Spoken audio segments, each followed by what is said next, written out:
Hello, everybody. This is Megan, And this is Alana. and welcome to Tea Time Crimes.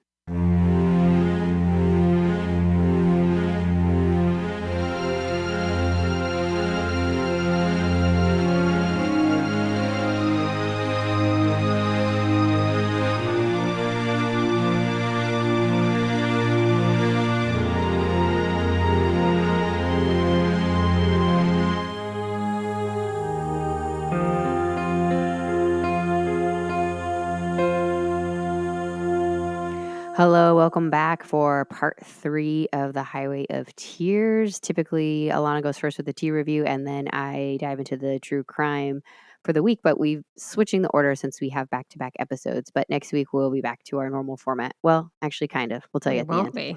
Yeah, almost. We'll tell you at the end. We got something planned for next week. But Alana, unless you have anything off the top, we'll get started, and then you'll tell us about your tea at the end. Sounds good. All right. So part 3, like Part 3 I said, and final part? Yeah, I had to make it a final part because I knew you were struggling with all these episodes, and I decided I'm going to make it a part 3. If you've missed the last 2 episodes, please go back, listen for context, and hear the stories of the missing and murdered women and girls. If you're going to just forge on without background, we are talking about the Highway of Tears, which is a large stretch of highway where multiple women and girls have gone missing or been found murdered, starting as far back as 1969. Although that is just a starting point, I'm sure there were females who went missing before then.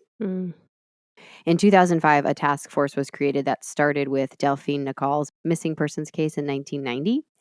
And the list would later be expanded to include older cases, but the original list was made up of 7 girls and women, 6 of whom were Indigenous, which threw a spotlight on the strained relationship between First Nations communities and the police and the generational trauma experienced by Indigenous families from horrors like residential schools and overall inequities women and girls face in society if they are Indigenous.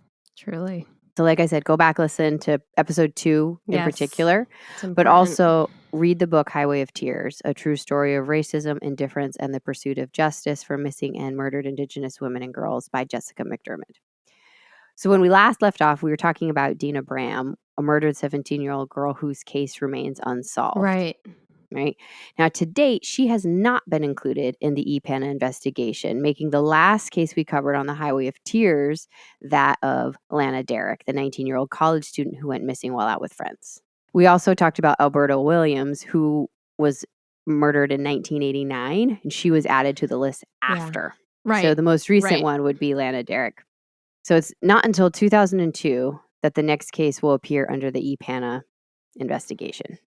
Nicole Hoare, June 2002. 25-year-old Nicole was born in Toronto when she was the middle child, sandwiched between her older sister Michelle and her younger brother John. When Nicole was in high school, the family moved to Red Deer, Alberta, which is about 8.5 hours from Prince George, British Columbia, and that's the last place Nicole was seen in the summer of 2002. At the time, Nicole was working for Celtic, a reforestation company. And she'd spent the last several summers planting trees for them. It was a job that Nicole had since she graduated. She graduated with a degree in fine arts. Cool. And she loved being outside. Employees were paid by the tree. So each tree that you planted. Now, typically, they would earn about $200 a day, but a select few could plant 2,000 trees a day, earning them the title of high baller, which Nicole earned. She was super fast. I want this job. Yeah, I was thinking that. I was like, you'd be good at this. That's then it reminds me of Lana Derrick a little bit. That was what she was going to college for. I remember that. On June 21st, Nicole decided to hitchhike from Prince George to see her sister for the Midsummer Festival in Smithers. Now, a lot of girls have been in Smithers, right? Ramona Wilson and Delphine Nicole went missing from Smithers. The last reported sighting of Nicole was at a gas station outside of Prince George. It was also the last time her bank card was used. Okay. Because this trip was a surprise or kind of like loose plans, like if I see you, it'll be great. She didn't tell her sister for sure she was coming. Boy. And she was off from work for a few days. Oh boy, it's not a good setup. Because of this, Nicole wasn't reported missing until July 2nd. Jeez. Celtic had expected her to return back at the end of June, but Nicole never showed up. but they're her employer. It happens. Employees miss work all the time, right? Yeah. And it's also, if hitchhiking is a common thing, like we've talked about, hitchhiking is not the most dependable form of transportation. So it's very likely that she was somewhere, she got, a ride fell through, she's stuck somewhere. They weren't worried about it at first, but it was very unusual for Nicole. She did not miss work. So they eventually called her family. Okay. And when her family hadn't heard from her, she was reported missing. Got it. Right away, Celtic, the reforestation company, stopped all work and all of the employees started searching for Nicole. Wow. They were amazing. That's amazing. By July 4th, the Provincial Emergency Program Search and Rescue also started looking for Nicole on air and on ground. It was one of, if not the most expansive searches in British Columbia's history. Okay. On July 5th, Nicole's family reached out to the public for help. The plea was absolutely heartbreaking, as you might imagine, and broadcast across media stations. Nicole's case became known throughout North America. The media coverage was unlike anything to date. Everyone knew Nicole was missing. But still, there was nothing. No clues, no leads. People donated funds for a reward and to pay for expenses towards the search. Nicole's high school prom date, Stephen Elm, was an Olympic speed skater, and he held a race to raise money. Her father's employer, the Hudson Bay Company, donated $25,000 as an additional reward for any information on her disappearance.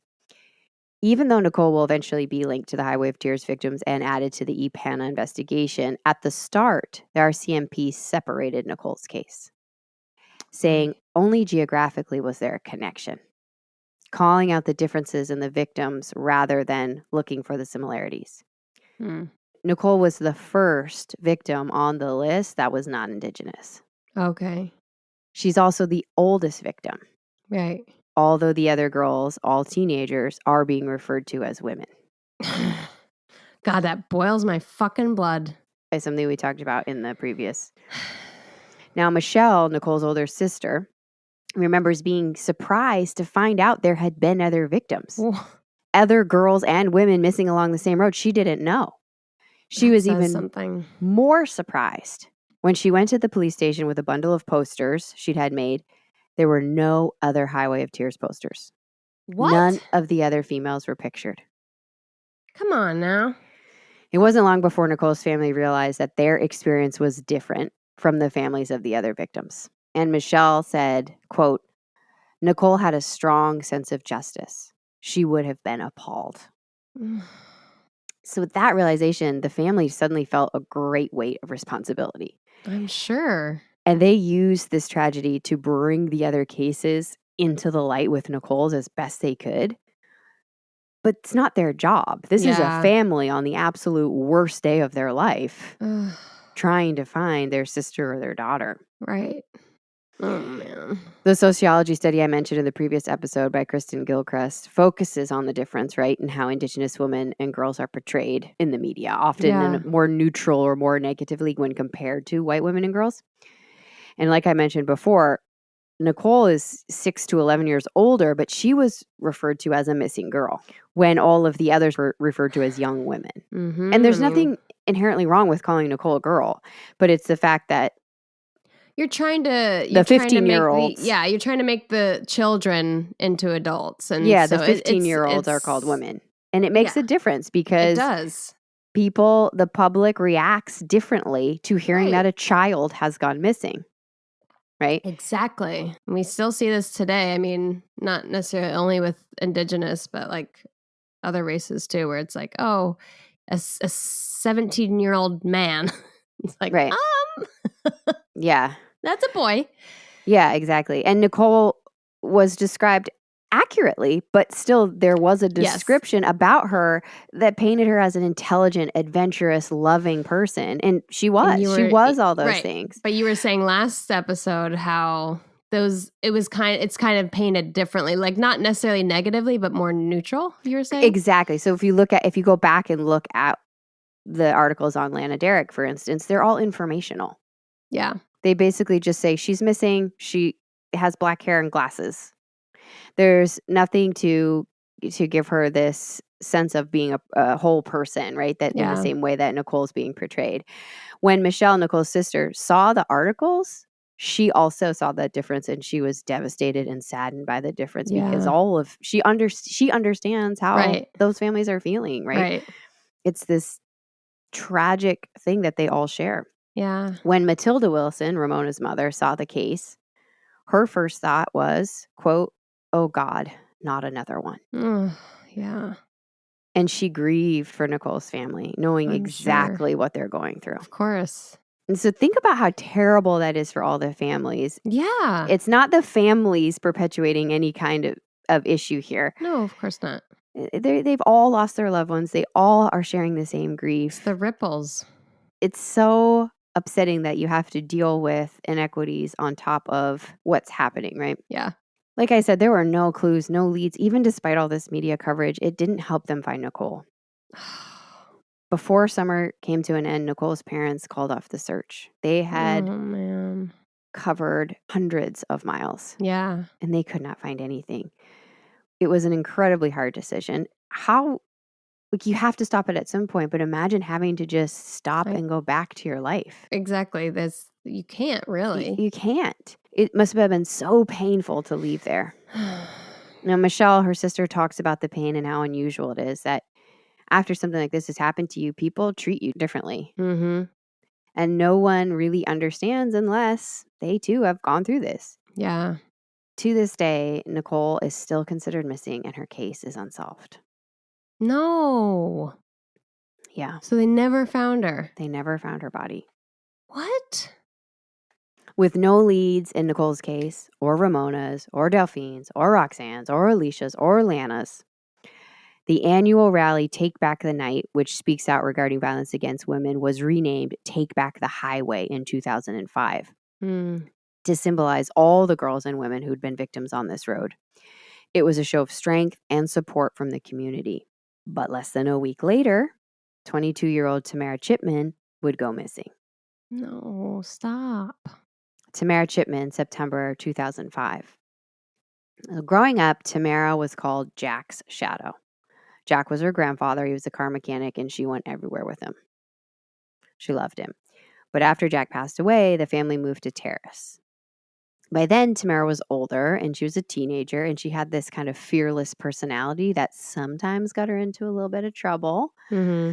But she was also incredibly kind and had a lot of empathy.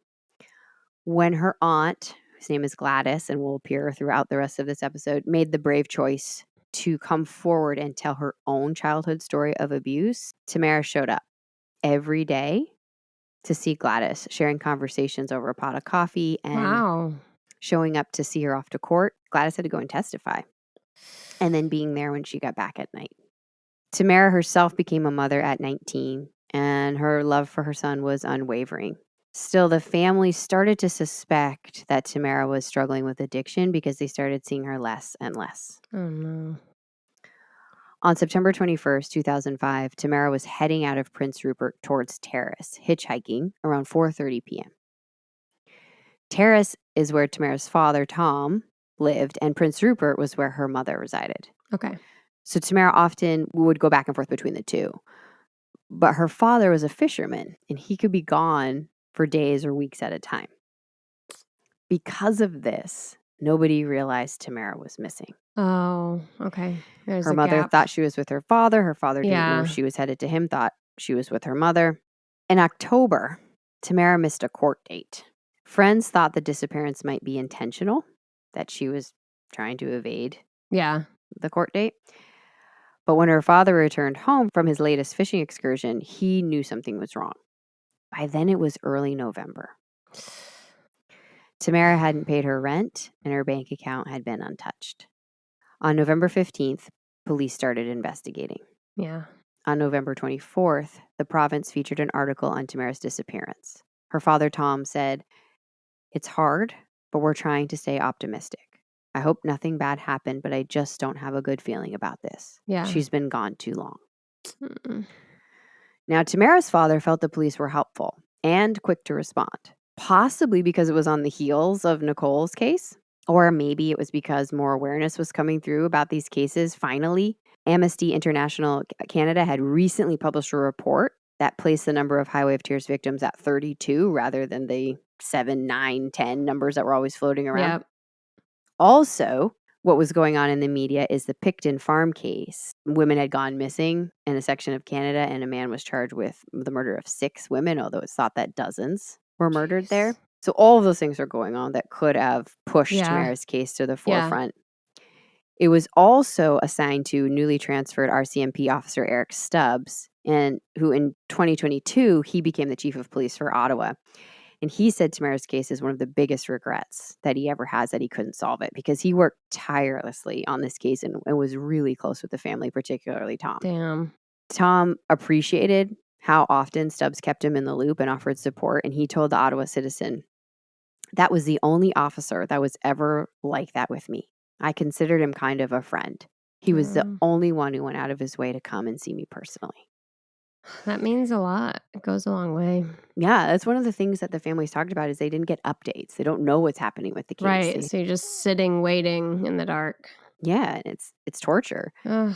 So Tamara has a little bit more media coverage behind her, a little bit, really dedicated officer. She's got a few things happening in the media that put pressure in the right spots, and she seems to be getting attention right away.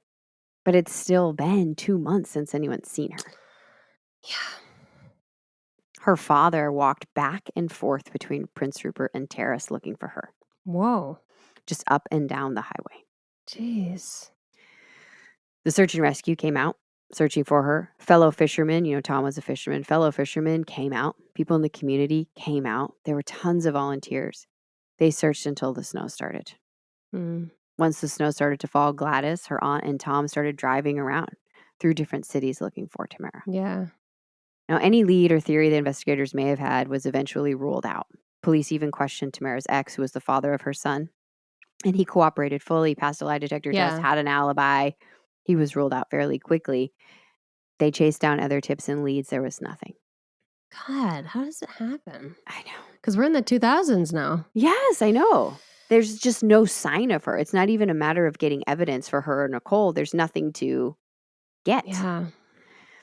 Before the year came to an end, a Vancouver businessman, Tony Roman, created a website to bring awareness to the Highway of Tears cases. As soon as he heard Tamara's case, it motivated him into action. Yeah. He told the Vancouver Sun, "This is not just a small thing happening.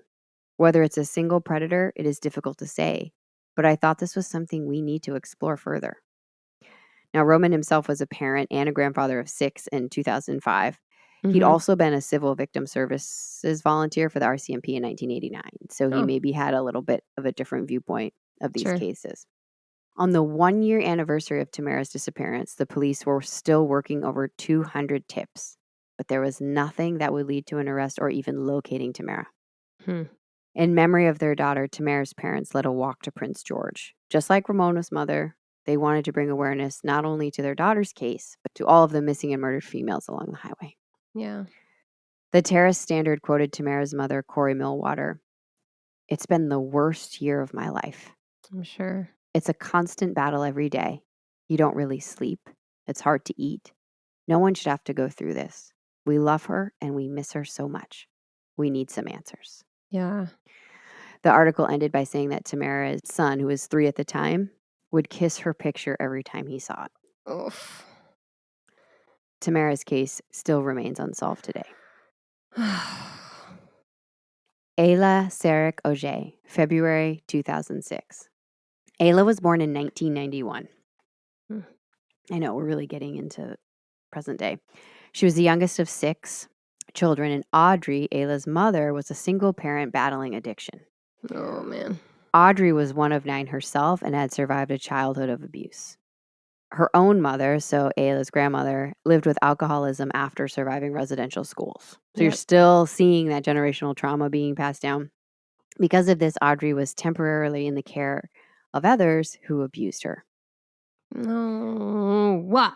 As an adult, Audrey was fighting these traumas and struggling to take care of her 6 children in poverty. Audrey worked for her brother as a laborer and was respected because she was super tough and super hardworking. But there were instances when the family struggled. And to stay together, the children would lie if anyone asked about anything. But sometimes they were still separated. It would be chunks of time that they were away until Audrey could regain custody. And the siblings loved each other and their mother, and they wanted nothing more than to be kept together. Of course.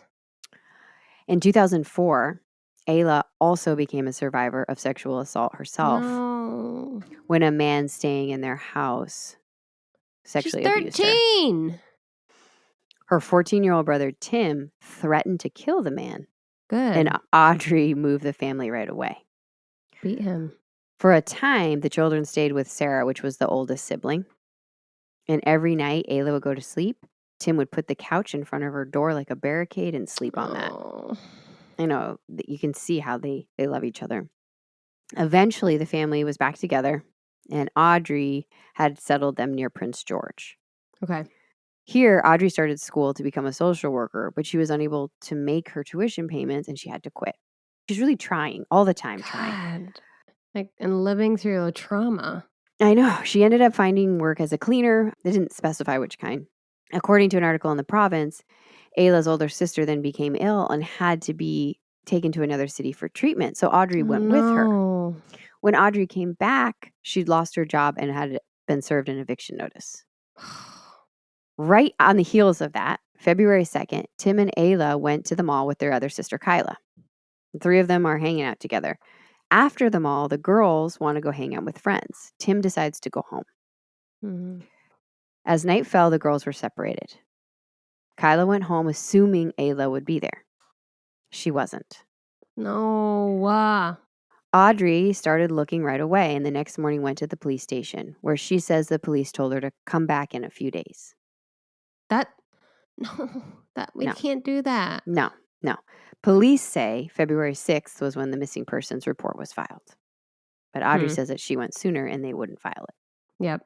Meanwhile, the whole family is looking for Ayla. It's not like they're waiting until February 6th. Right. On February 10th, Ayla's body was discovered on the side of the road by a passing motorist. Mm. It took time to identify Ayla, but she was ID'd by her family through photos and a necklace she'd been wearing. The cause of death had been blunt force trauma. No, it's a baby. Losing Ayla broke the family. Of course it did. The children scattered, and Audrey fell deep into her addiction and began living on the streets. She refused help from her children or siblings, and she just was struggling to go on. Ayla was only 14 at the time of her death, making her one of the youngest victims on the Highway of Tears as it stands today. Just a baby. And her murder continues to remain unsolved. Fuck, how? I know. How is it possible? I know. The same year of Ayla's murder, the investigation expanded to include Monica Ignis, also 14, who you remember from episode 1, and Alberta Williams, age 24, from part 2. Mm-hmm.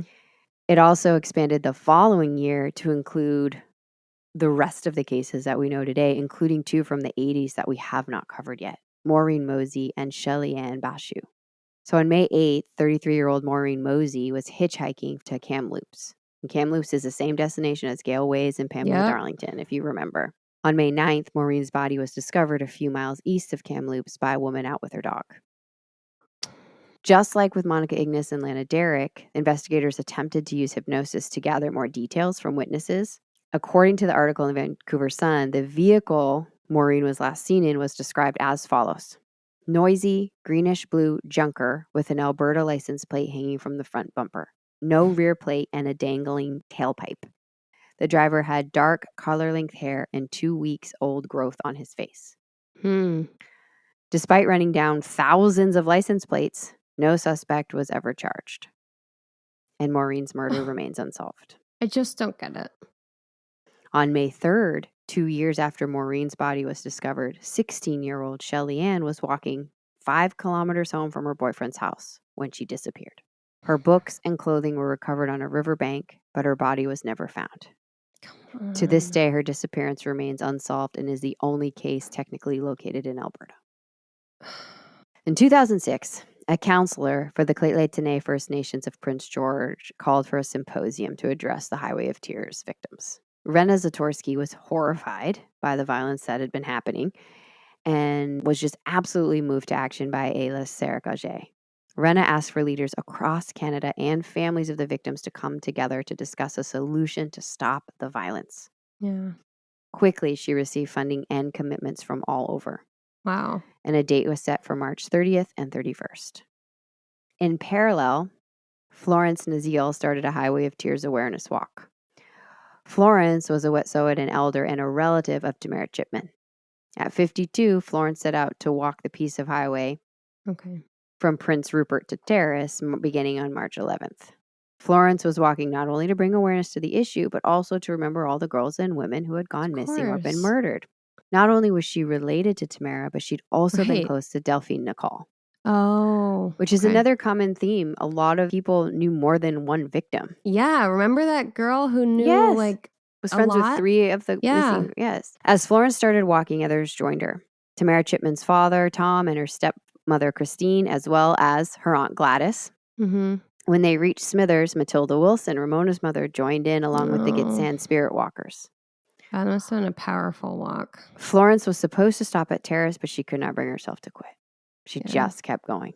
As the group would get into a town, it would swell to maybe 100 people.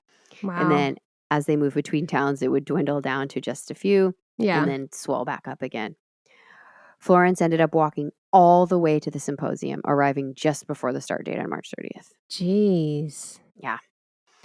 The first day of the symposium, the Vancouver Sun wrote, "Today, the provincial government, the RCMP, First Nations agencies, and relatives of the dead and missing women will gather in Prince George for a 2-day symposium to talk about what can be done to prevent the violence that has shaken their community. Yes.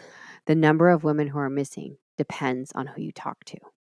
Ugh. Which is just like that statement just blows your mind. Like, how do you not even know? How do you not even know who's missing? At this point in time, the Highway of Tears only officially included 9 females. But again, we've talked about this before. The true number of victims is thought to be over 30 on the Highway of Tears only. A member from each family that lost a loved one to the highway took a turn on the podium to share their story. When Nicole's father took the stage, he acknowledged the difference in his daughter's case when compared to others. The Interior News reports, Father Jack Hoare says they were lucky in some respects because Nicole's disappearance in June 2002 was taken seriously by police from the start. Yeah.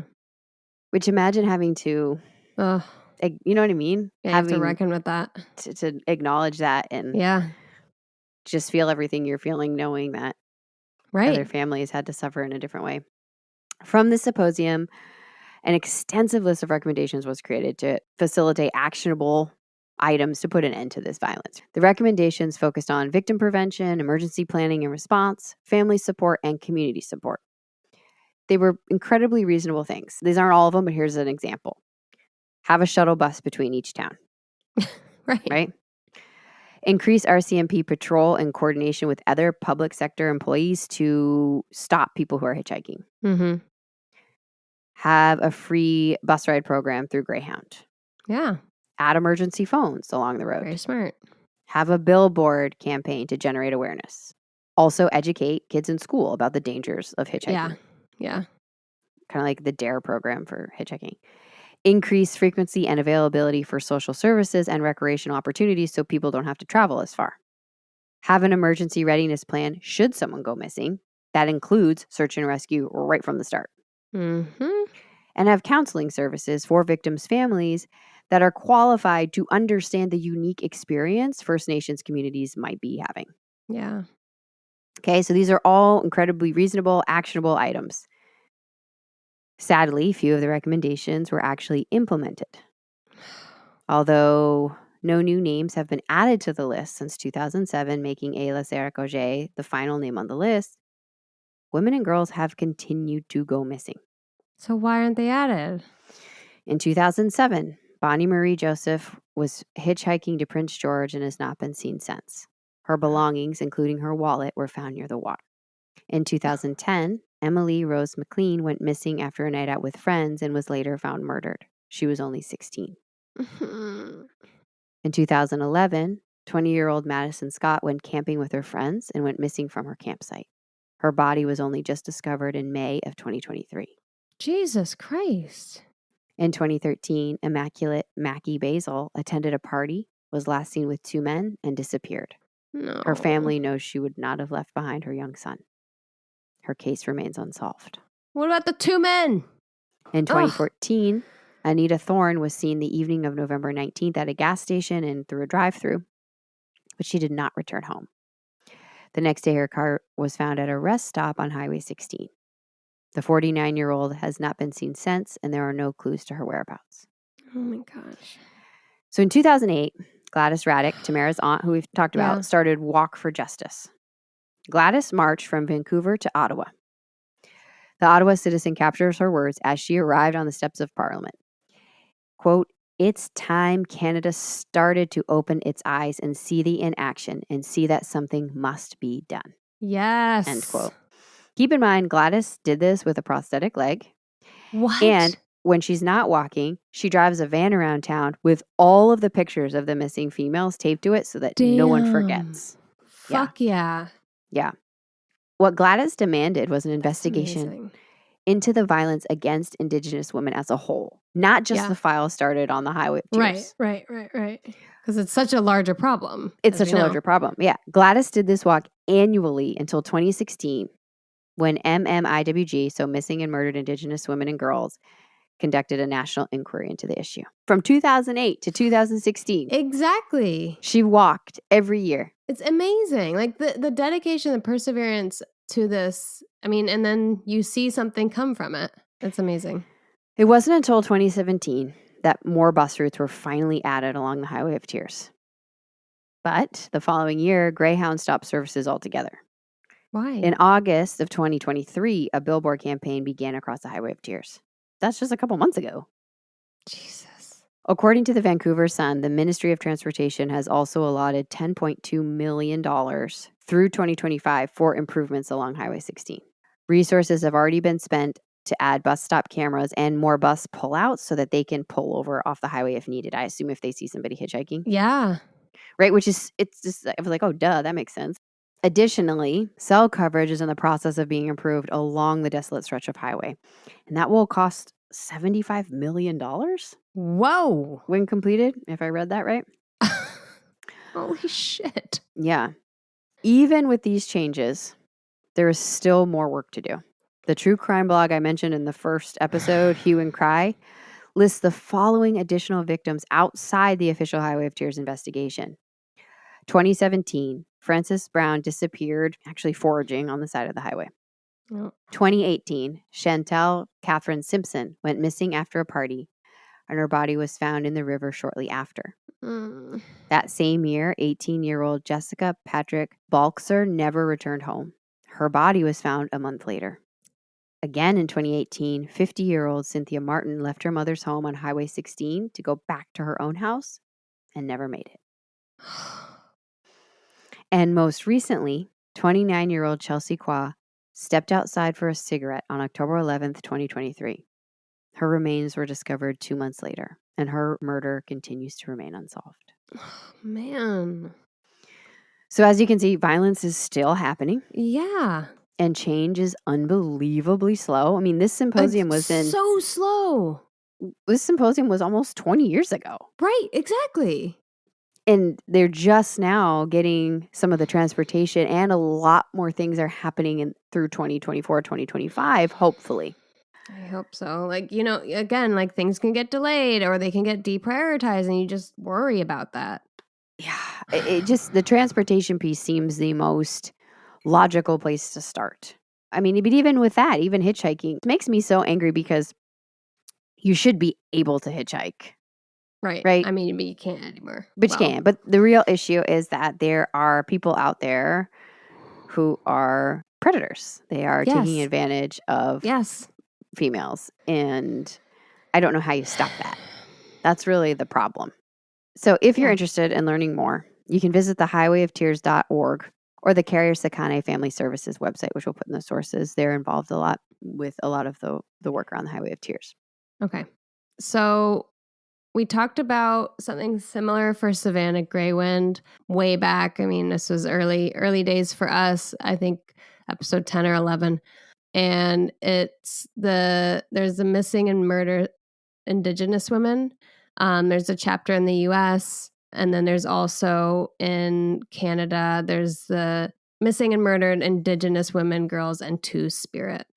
which covers a lot of trans folk as well that can be affected by this. And so we'll post sources on our notes that you can look into for resources and to learn more about it. I mean, if you've listened this far, it's a real issue. US, Canada, and so it's like there's not really a split in between US and Canada for this issue. Sure. It's like all of the Indigenous peoples here.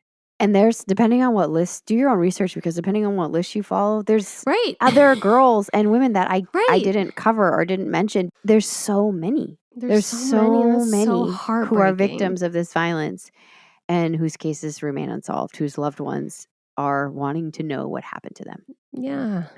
So with that, I will leave you with the words of Matilda Wilson, Ramona Wilson's mother. She told the province, "This person who is doing this will never, never live a normal life. He will suffer. When the time comes for him to leave Earth, God help him, because his judgment day will come. I want to remind the other mothers and families of that. His day will come, and that's what keeps me going." Whew. Yeah. I mean, what do you think? I mean, I know this was a marathon of episodes for you. What are your thoughts? I mean, I think it's incredibly important to cover, and I appreciate you doing it, even though it's not my favorite thing. Obviously, I'm betting a lot of people don't know about the Highway of Tears. Some people who are connected to it or more in that region, of course, will know. But I feel like it's just, again, it's when you're looking at a lot of graphs of like, even where it's something like how much are different races getting paid, a lot of times Indigenous women are always at the bottom of a list, but also it's just like this violence is still happening. And it's just, you've seen throughout these cases the amount of times where it's not taken seriously soon enough, right? Those first few days, we've talked about a million times, matters so much. And it's just like, as a society, I know this is Canada, but I mean, I'm just including them.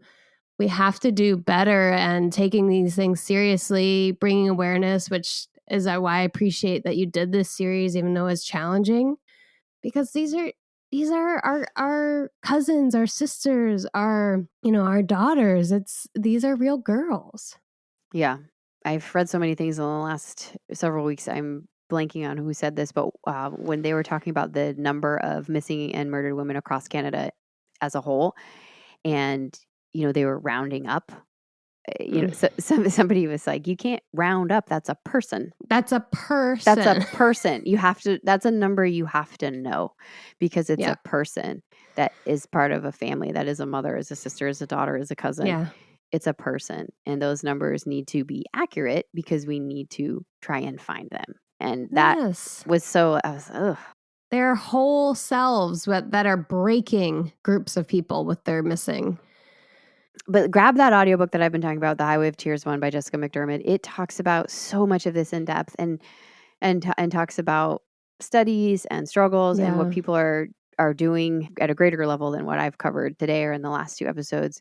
It really paints a clear picture of the issues, I think, in a way that's important for people to understand. Yeah. Yeah. And awareness can go a long way. Yeah. Because it's preventing these things in the future. It's looking out for them. It's just, people will often say like, "Oh, what's the point of just like, what's the point of this long march? Or what's the point of putting all those girls on your, minivan?" Awareness makes a difference. It changes a generation after, and it can make a difference in how these problems are solved, how they're prevented, and how they're attacked. It really matters. Big time. It matters. Awareness is, if that's all you do, that's something, right? Yes. All right. Well, we'll post the links that we talked about on there. Do your own research. Look into it. It is something that's still happening. That last case was from 2023. Truly. Do your own research. Get involved any way you can to help. And with that, let's transition to your tea for today, because I know you had another tea that you've been drinking that you... Yes. So this is called Strengthen Me. You need that for today. Yeah, I should have had it earlier. So it's by Raven and Hummingbird Tea Company, which is Indigenous owned. It's around the West Vancouver, British Columbia region. So it's Oh, actually, wow. from this. Look them up. They're really cool. It's a mother-daughter pair, and they have a lot of different teas. Just go to rhtea.co. But I picked Strengthen Me because, thinking about all these families and these girls and women and helping me get through it too, because it's awful. So this has stinging nettles, which you can forage, mint, which actually does grow wild sometimes, raspberry leaves, and rose hips. So it has been a very lovely tea. It has that nice mintiness. It's definitely, there's no body. It's very shallow, but it's been like a nice, almost like a balm, right? During this difficult episode. So I think we've done this rating before. Oh no, please don't say balmy. I'm going to say it. Balmy thumbs up. It's No, balming me. That means warm. I know. But all right. You know what I mean. We do. If you've listened before, you know what she means. She's just adding letters to regular words. Yeah. All right. That sounds like a really cool company. I can't believe you found it from the same area. I know. Too. Yeah. They're really cool. Look them up. Awesome. We'll put the link in the source notes as well. Yes. Okay. Well, before we get into who should listen, I want to tee you up for next week. So we are going up. Oh, I didn't even mean to. We are going back to a regular format in a sense, meaning tea at the top, crime on the bottom. I don't know. But we're going to switch. So Alana is going to present a case that I know nothing about, and I am going to, I guess, review a tea. Yeah, you better. Which I know get nothing ready. about. Get your adjectives out, sister. Yeah, I might need to have a thesaurus just handy, ready to go. And I'm going to try to find the most offensive adjectives and add it into it for you. Perfect. Can't wait. So we're going to switch. So Alana's going to present her first case. I'm going to review my first. Well, I guess I reviewed the bubble tea, which is disgusting. Which is hilarious. Christmas episode. Yeah, we're going to switch, but it will follow the same format. It will just be a Freaky Friday kind of situation. It will be Freaky Friday. Don't have any expectations. Don't get excited. It's going to be awful. Yeah, lower your expectations and join us next week. Exactly. All right. On that note, who should listen to this week's episode? Everybody. Great. That sums it up. But I mean, especially in North America. Yeah, I appreciate you for bringing this because I knew about it, but I did not know the level of detail of and how many women were involved. So thanks. Yeah, it was a heavy one for sure. Yeah. So you just kept finding more and more and more. Yeah, that's the thing. It's awful. Yeah. But I also learned a lot and had a lot of my own awareness, right? About some of the history of it, which is hopefully keep those girls and families in mind. Absolutely. And if you have any information on any of the cases mentioned in this episode or the previous two, please contact the E-PANA Tip Line at 1-877-543-4822. All right. Well, we will be back next week with some sort of Frankenstein episode. That's a great way to put it. I love that. We're going to cobble together a monster. Yeah. I can't wait to see what unfolds. I plan to have a list of adjectives and a list of questions at the ready. My questions are genuine. I hope you I'm know not the doing origin it to be mean. of every name. I hope you know every war. I hope you know everything that's happened, related or not, to your case. All right. Well, thank you so much for listening. And we will be back next week. Bye-bye.